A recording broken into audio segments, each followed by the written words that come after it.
മാവേലിയെ വരവേൽക്കാനുള്ള അവസാനവട്ട ഒരുക്കങ്ങളുമായി നാടും നഗരവും. തിരുവോണ സദ്യക്കുള്ള സാധനങ്ങൾ വാങ്ങാനും ഓണക്കോടിയെടുക്കാനും പൂക്കൾ വാങ്ങാനും പ്രായഭേദമന്യേ ജനങ്ങൾ തിരക്കിലലിഞ്ഞു.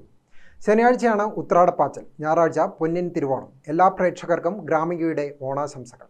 നാടൻ പച്ചക്കറികളുമായി നാട്ടുചന്തകളും കവലകൾ തോറും പച്ചക്കറി സ്റ്റാളുകളും തുറന്നിട്ടുണ്ട്. പ്രധാന റോഡുകളിലും ഇടറോഡുകളിലും തുറന്ന വാഹനത്തിലും പച്ചക്കറി വിൽപ്പനയുമുണ്ട്. സദ്യ വിളമ്പാനുള്ള വാഴയിലയ്ക്ക് വിപണിയിൽ വില ഉയർന്നു. ഒരു ഇലയ്ക്ക് 12 രൂപ.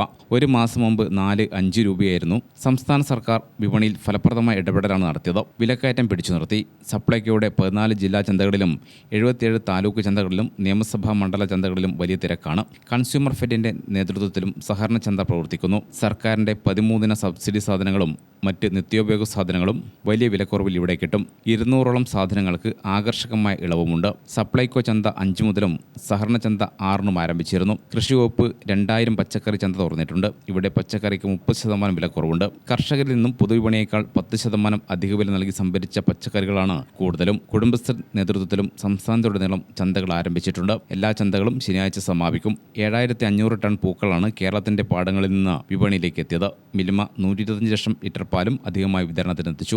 News desk Gramika news.